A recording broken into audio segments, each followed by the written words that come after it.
Muy bien. Bien, pues vamos a iniciar el mensaje que estamos conociendo, estamos sacando a la luz todo el compendio de los pensamientos de Dios que quiso transmitir a la iglesia de Tiatira para guardarla en un tiempo que estaba siendo amenazada por ser contaminada o anulada, porque realmente la advertencia era que había en ella, en esa iglesia de Tiatira, una gran contaminación de una mujer que se decía profetisa y que enseñaba a los siervos de esta iglesia a fornicar y a ofrecer cosas sacrificadas a los ídolos. Bueno, a la luz de eso nosotros tenemos que percibir muchas cosas que son una amenaza cuando esa falsa doctrina se va entretejiendo en la doctrina que Dios nos legó. Y bueno, estábamos viendo, realmente es un paréntesis en el tema que estamos viendo, pero a la vez estos hechos se realizaron allá en el siglo I, en el año alrededor del año 95 después de Cristo, y la iglesia estaba trascendiendo a las fronteras en las naciones, llevando la fe en el Evangelio de Dios. Pero Satanás igualmente, él no duerme, él se manifiesta en la Biblia desde la primer pareja que Dios creó para contaminar precisamente con su semilla de mentira, de falsedad, el mensaje o la verdad de Dios.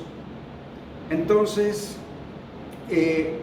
empecé a hablar la semana pasada de cómo esto fue trascendiendo en los siglos posteriores, pero en el siglo IV vemos un suceso muy marcado cuando el mundo civilizado adquirió una doctrina o una religión encabezada por el hombre.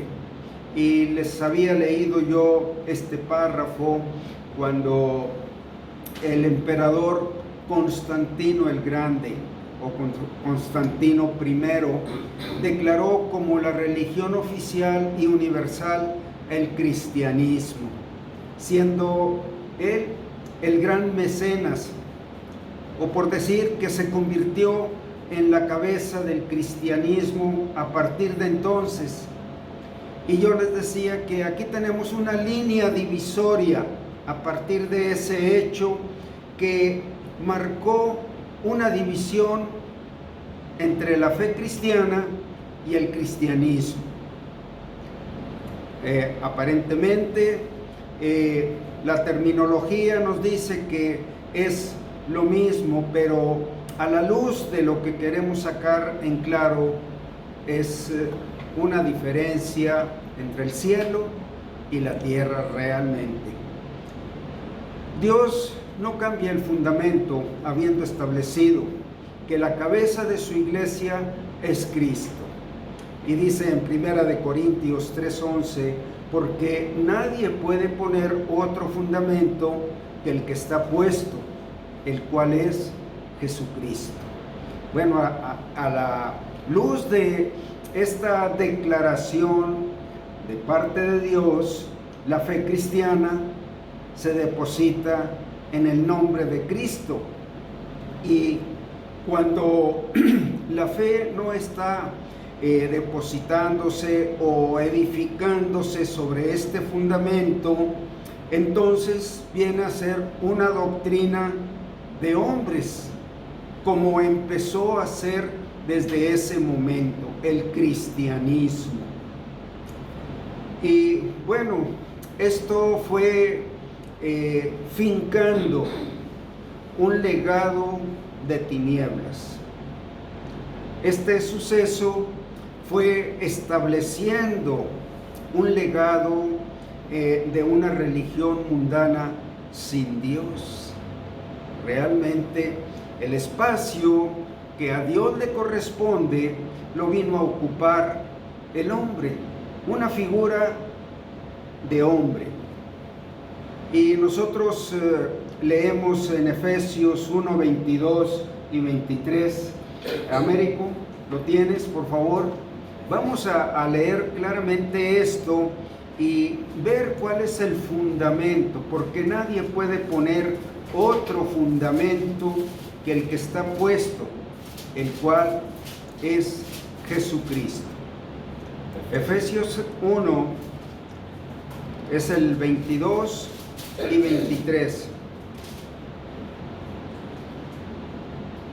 Y sometió todas las cosas bajo sus pies y lo dio por cabeza sobre todas las cosas a la iglesia, la cual es su cuerpo, la plenitud de aquel que todo lo llena en todo. Sí. La iglesia, formada por hombres, pero hombres que han elegido tener la cabeza que Dios les dio para seguirles, para ser guiados, para conocer cuál es la voluntad de Dios. Y dice que Dios sometió todo bajo los pies de Cristo y lo dio por cabeza sobre todas las cosas a la iglesia. Nada puede interponerse en esta figura que Dios nos está dando. Cristo es la cabeza y los creyentes de Él, los que depositan su fe en Él, viene a constituirse la iglesia de Cristo, la cual es el cuerpo de Él, que se mueve y se hace visible y se pueden palpar sus obras, su mensaje, el espíritu con el que ellos hablan, la palabra que ellos predican. El cuerpo de Cristo es la obra visible de Dios en la tierra. Y no puede haber un divorcio entre la obra que lleva a cabo el cuerpo o la iglesia de Cristo con la cabeza. Tiene que haber una armonía perfecta, una unión, ¿verdad? No puede ser diferente, ni puede nadie ocupar ese lugar, el cuerpo de Cristo. Entonces, estamos estableciendo ese fundamento donde Dios quiere que edifiquemos. Y leemos que Dios ha dado por cabeza de la iglesia al Señor Jesucristo, la cual es su cuerpo. También leemos que Él guía a su iglesia por medio de su Espíritu y su palabra. Él es el que guía, el que ordena, el que dirige, el que corrige, el que enseña, el que instruye, el que hace sus obras a través de su cuerpo. Pero esto lo hace por medio de su Espíritu y de su palabra. Es la tercera persona de la Trinidad. Dios el Padre se mostró a través de Dios el Hijo. Y el Padre y el Hijo se muestran al mundo a través de Dios el Espíritu Santo, moviendo esta iglesia, dándole vida, llenándola de sus mensajes, de sus palabras. Y vamos a leer en el mismo sentido Hechos 20, 28. Por tanto, mirad por vosotros y por todo el rebaño que en el Espíritu Santo os ha puesto por obispos, para apacentar la iglesia del Señor, la cual Él ganó por su propia sangre. Les está hablando a los líderes de la iglesia en Éfeso el apóstol Pablo. Vean por ustedes y por todo el rebaño que el Señor los ha puesto por obispos y que, vuélvelo a leer por favor para resaltar estos puntos. Por tanto, mirad por vosotros y por todo el rebaño que en el Espíritu Santo os ha puesto por obispos, para apacentar la iglesia del Señor, la cual Él ganó por su propia sangre. Entonces, el que llama, el que certifica, el que nombra a los obispos para apacentar, llevar a los pastos, para alimentar a la iglesia del Señor, ¿verdad? La cual Él ganó con su propia sangre. Por eso el término la iglesia de Cristo es la que Él ganó para sí con su propia sangre. Y en segunda de Corintios dice, porque por precio habéis sido comprados. Bueno, el precio fue la sangre de Cristo, la cual Él ganó con su propia sangre.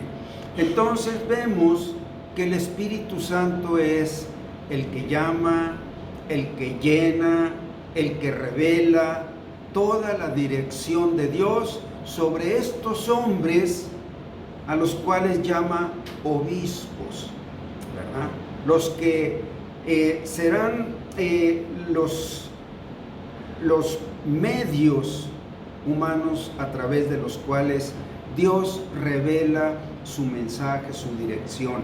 Y también leemos esto para ver exactamente sobre lo mismo en Hechos 13, 1 al 3.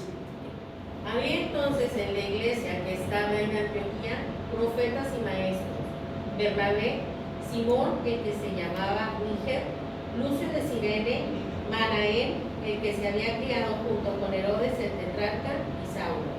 Ministrando estos al Señor y ayunando, dijo el Espíritu Santo: apartadme a Bernabé y a Saulo para la obra a que los he llamado.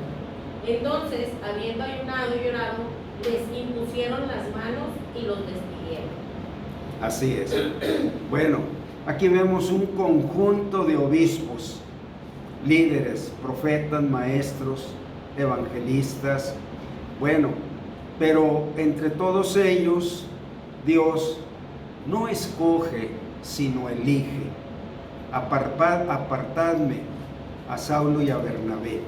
Esta es la manera, dijo el Espíritu Santo a los líderes. Sería difícil entender cuando el Espíritu Santo se manifiesta entre los líderes y les dice, quiero a este y a este para la obra a la que yo los he llamado. Bueno, esa es la manera de Dios. ¿De qué manera lo pudieron entender? Pues claro que ellos estaban orando, esperando una guía, una manifestación, y Dios tiene sus medios infinitos para hacernos oír su voz, conocer su voluntad. Y así fue como Pablo y Saulo, o quien se convirtió en el apóstol Pablo, ¿verdad? Para una obra, para llevar el evangelio al mundo no judío, a lo que la Biblia llama los gentiles.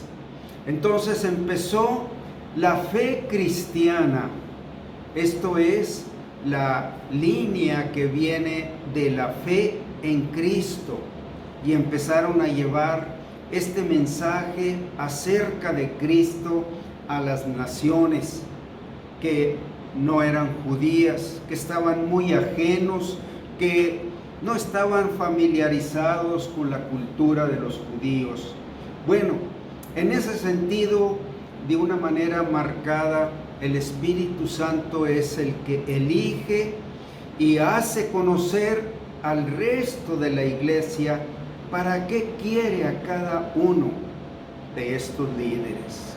Y también tenemos esto que está marcado en Efesios 4, 11 y 12. Bueno, al mencionar estos pasajes, estamos viendo que Dios guía a su iglesia a través del Espíritu Santo y de su palabra.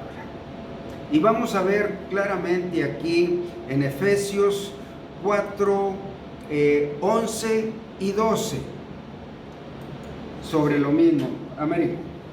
Y él mismo constituyó a unos apóstoles, a otros profetas, a otros evangelistas, a otros pastores y maestros, a fin de perfeccionar a los santos para la obra del ministerio, para la edificación del cuerpo de Cristo. El 14 también. A fin de perfeccionar a los santos para la obra del ministerio, para la edificación del cuerpo de Cristo, hasta que todos lleguemos a la unidad de la fe y del conocimiento del Hijo de Dios, a un varón perfecto, a la medida de la estatura de la plenitud de Cristo. Hasta ahí. Él mismo es el que constituye a unos apóstoles, a otros profetas, a otros evangelistas, a otros pastores y maestros. Estos son los obispos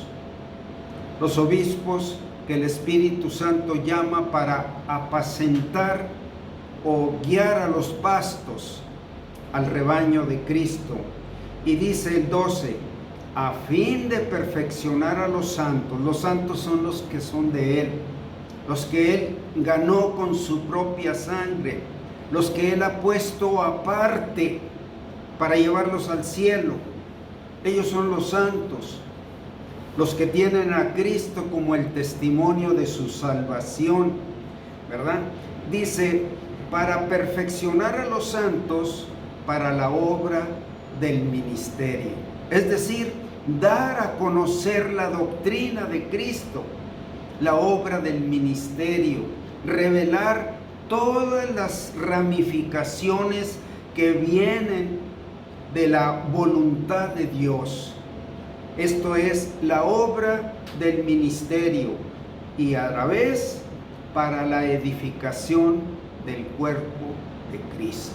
Edificarlos sobre cada uno de los fundamentos, de los principios que va creciendo y levantándose la obra de Dios en una persona, en una familia, en una iglesia, edificar piedra sobre piedra, ladrillo sobre ladrillo, enseñanza sobre enseñanza.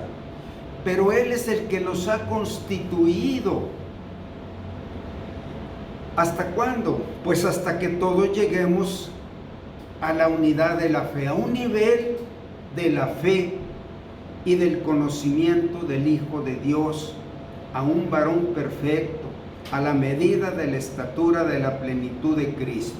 Bueno, en ese sentido, Dios nos va llevando en un crecimiento, edificando, revelando más de su vida, de su presencia en aquellos que quieren recibir el fundamento de la doctrina, de la palabra de Dios, de la voluntad de Dios.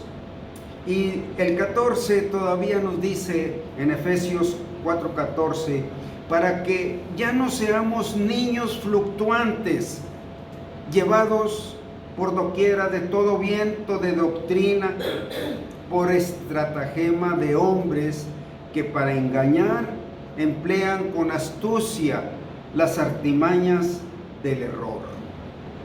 Bueno, Dios sabe que encontraríamos en este mundo engañadores, encontraríamos falsos maestros, hombres que con estrategias de astucia humana que para engañar emplean las artimañas del error. Ese es el mundo en el cual se levanta la obra de Dios en aquellos que oyen y quieren tener la palabra de Dios en sus corazones como la palabra que alimenta espiritualmente sus vidas.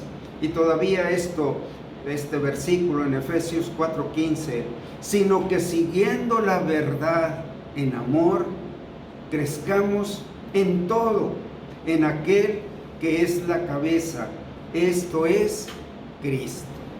No puede haber un divorcio entre la persona de Cristo y el cuerpo de Cristo o los miembros de Cristo. Claramente, el cuerpo se nutre de lo que viene de la cabeza. Entonces, estamos estableciendo que hay una división entre la fe cristiana y el cristianismo.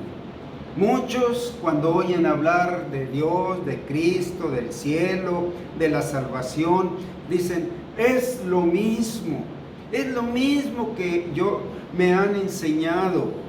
Bueno, eso es el velo o la confusión cuando no se conoce lo que es de Dios. Y en 1 de Corintios 4:12 dice, y nosotros no hemos recibido el espíritu del mundo, sino el espíritu que proviene de Dios, para que sepamos lo que Dios nos ha concedido.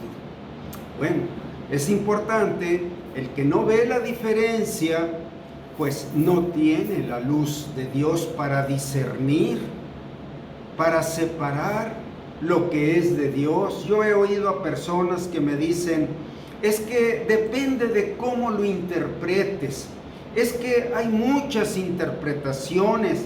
Efectivamente, es verdad, hay muchas interpretaciones y muchos interpretan a su manera, es verdad, pero lo que vale y lo que cuenta es la interpretación que Dios nos da, porque nunca la palabra de Dios fue traída por voluntad humana, sino que los santos hombres de Dios hablaron siendo inspirados por el Espíritu Santo. Entonces, entre muchas interpretaciones, hay una, la que nos da el Espíritu Santo, el que nos revela cómo es la voluntad de Dios, para qué es la voluntad de Dios, por qué razón ha establecido Dios las cosas así. Entonces, sí, el error es en creer que cada quien con su capacidad humana puede discernir, puede interpretar, puede decir, pues yo me quedo con esto. Eso no creo que sea así. Bueno, la Biblia dice también que toda la Escritura es,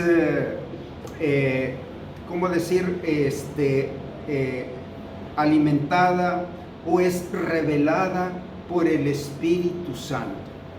Toda la Escritura es inspirada por Dios. Dios es el que le da vida. Y el Espíritu Santo es el gran maestro para revelarnos las cosas secretas de Dios.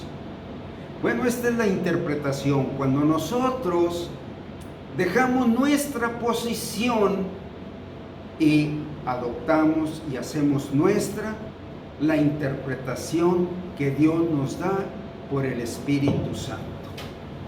Así es lo que viene de Dios.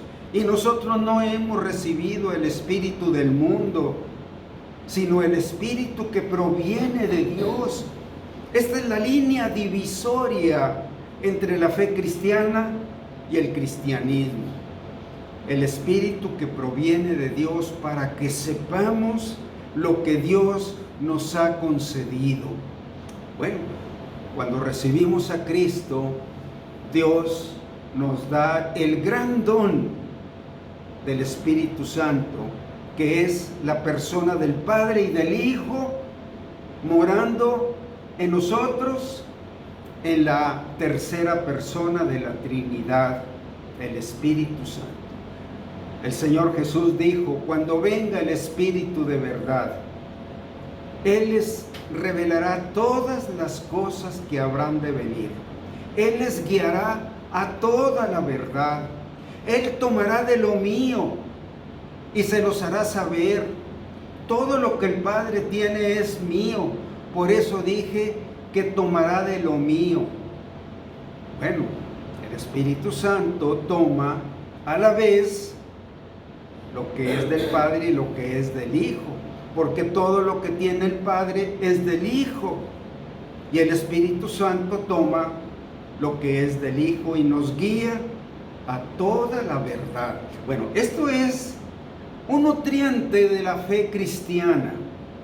porque el Espíritu Santo nos guía a tomar de Cristo lo que es de Él. Por eso podemos nacer de nuevo.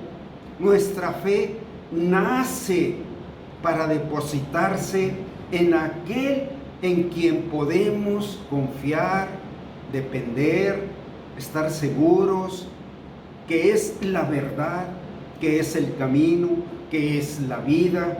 Bueno, la fe cristiana comprende todo eso, porque el Espíritu de verdad nos guía a Cristo, a su palabra, a su enseñanza. Doctrina es la práctica de la palabra escrita. Todo lo que está escrito, el Espíritu Santo nos enseña cómo vivirlo, cómo enseñarlo, cómo predicarlo. Entonces, eso es que nos guía a toda la verdad. La doctrina es la práctica de la palabra de Dios escrita. Y el que nos guía a eso para tener la interpretación como Dios quiere es el Espíritu Santo. Bueno, con todo esto, toda esta mención, estoy estableciendo cuál es el fundamento de la fe cristiana. Y fuera de eso, pues se convierte en un ismo que se llama cristianismo y que muchos siguen.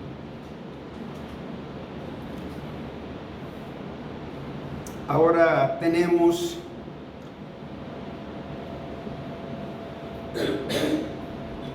dice, y en Juan 33, aquí tenemos otro pasaje poderoso. Bueno, todos los pasajes son poderosos, pero acerca de lo que estamos hablando, Juan 3, 31 al 36, por favor, fíjense, esto hablaba el último de los profetas, Juan el Bautista, depositando toda la autoridad sobre Cristo con estas palabras que él mencionó. Adelante.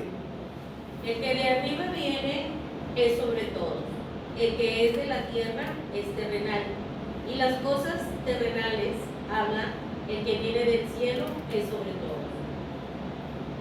Hasta el 36, sí. Sí, y lo que vio y oyó, esto testifica y nadie recibe su testimonio. El que recibe su testimonio, atestigua que Dios es veraz, porque el que Dios envió, las palabras de Dios hablan, pues Dios no da el Espíritu por medida. El Padre ama al Hijo y todas las cosas ha entregado en su mano. El que crece en el Hijo, el que cree en el Hijo tiene la vida eterna, pero el que rehúsa a creer en el Hijo no verá la vida, sino que la ira de Dios está sobre él. Así es. El que de arriba viene es sobre todos. El que es de la tierra es terrenal y cosas terrenales habla. Pero el que viene de arriba es del cielo y cosas celestiales habla.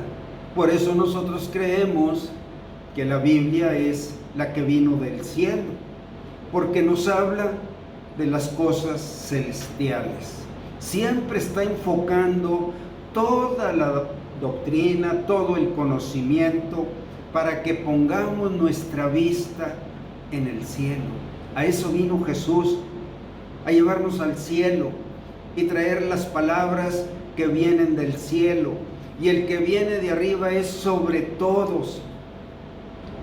Pone una gran separación en el que es del cielo y en el que es de la tierra.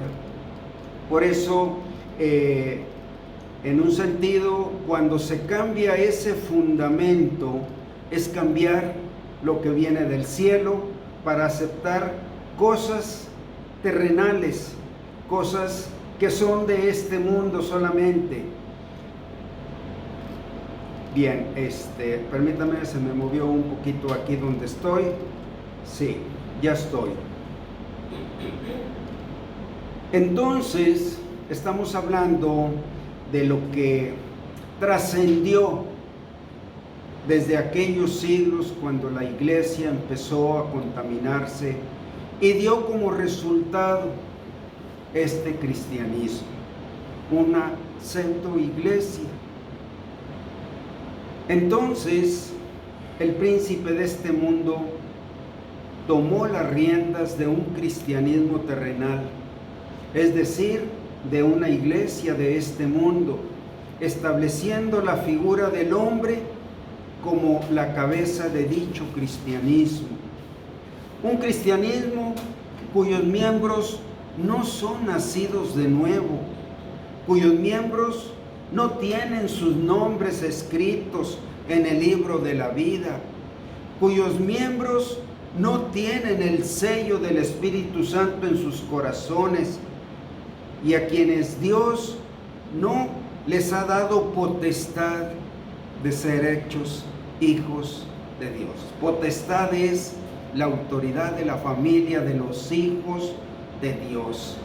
El linaje especial, como dijo el apóstol Pedro, ustedes son linaje escogido, nación santa, pueblo adquirido por Dios, para que anunciéis sus virtudes.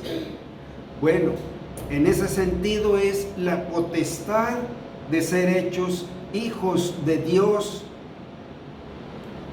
También los miembros de esta iglesia terrenal no se les ha quitado la muerte. En la Biblia dice que Cristo apareció y vino, así como dijo el Juan el Bautista, el que de arriba viene. Él vino para quitar la muerte y sacar a luz la vida y la inmortalidad por el Evangelio. Entonces, cuando Él quita la muerte, quita la separación, quita lo que hace que Dios no reconozca a aquellos que no son sus hijos y que reconoce a los que son sus hijos. ¿Hace Dios excepciones? No. Cristo murió por todos. La voluntad de Dios es que nadie perezca, sino que todos procedan al arrepentimiento. Entonces, ¿por qué hay acepción de personas o excepción de personas? Por la voluntad, por la decisión de este libre albedrío que tiene toda persona. Entonces, se estableció un cristianismo así. ¿Y por qué dicen las Sagradas Escrituras esto? Conoce el Señor a los que son suyos, y apártese de iniquidad todo aquel que invoca el nombre del Señor. Y también dice, y si alguno se limpia de estas cosas de la iniquidad, será instrumento para honra, santificado, útil al Señor y dispuesto para toda buena obra, dice en 2 Timoteo 2, 19 y 21. Dispuesto para toda obra, instrumento de honra, santificado, útil al Señor. Saben que esto es el ministerio de la salvación, el ministerio de la obra de Cristo. Aquellos que se limpian de estas cosas, ¿cómo? Tomando su lugar con Cristo en la cruz, porque Cristo murió por estas cosas, por el pecado que traemos cosido a nuestro corazón. Así que Cristo murió en la cruz por esos pecados, y el que quiere apartarse de iniquidad, su primer paso es venir a la cruz y crucificarse allí juntamente con Cristo. Claro, no recibirá el Calvario ni la separación de Dios que Cristo sufrió, porque Él ya pagó. Eso es lo que se llama muerte. Entonces, pero ese es el lugar, la cruz.